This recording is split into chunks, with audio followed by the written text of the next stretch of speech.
गांव के एक कोने में रामू नाम का एक गरीब किसान अपनी छोटी सी झोपड़ी में अपनी पत्नी और 2 बच्चों के साथ रहता था। उसके पास केवल 1 बीघा जमीन थी, जिस पर वह मेहनत से खेती करता था। रामू पढ़ा लिखा नहीं था, लेकिन मेहनती और ईमानदार था। हर दिन वह सूरज उगने से पहले खेतों में काम करने चला जाता और देर शाम लौटता। एक साल गांव में भयंकर सूखा पड़ा। न खेत में पानी था, न आसमान से बारिश हुई। रामू की फसल पूरी तरह बर्बाद हो गई। उसके पास न खाने को अनाज बचा था, न बीज बोने के लिए। कई किसानों ने खेती छोड़ दी और शहर की ओर पलायन कर गए, लेकिन रामू ने हार नहीं मानी। रामू ने अपने पुराने सामान बेच दिए और किसी तरह कुछ पैसों का इंतजाम किया। फिर वह नहर खुदवाने की योजना बनाने लगा, ताकि खेत तक पानी पहुंच सके।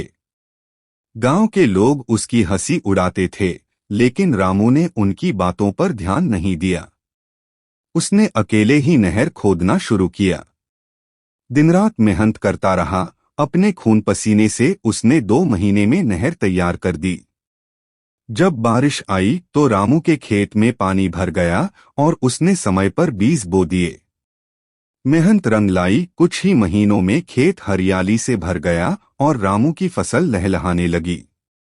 रामू की मेहनत की खबर आसपास के गांवों तक फैल गई। लोग उससे प्रेरणा लेने लगे। उसकी ईमानदारी, हिम्मत और आत्मविश्वास की सराहना की जाने लगी।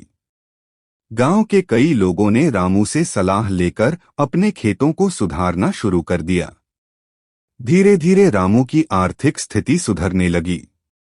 उसने अपने बच्चों को स्कूल भेजा और पत्नी के लिए एक सिलाई मशीन खरीदी ताकि वह भी कुछ कमा सके। कुछ सालों में रामू के पास एक अच्छा पक्का घर, पशु और पर्याप्त जमीन हो गई।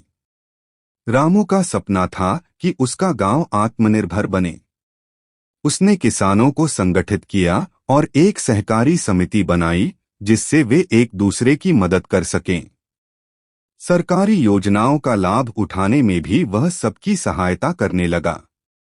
रामू की जिंदगी हमें यह सिखाती है कि परिस्थितियां चाहे कितनी भी कठिन क्यों न हो, अगर हम मेहनत, लगन और आत्मविश्वास से काम करें तो सफलता जरूर मिलती है।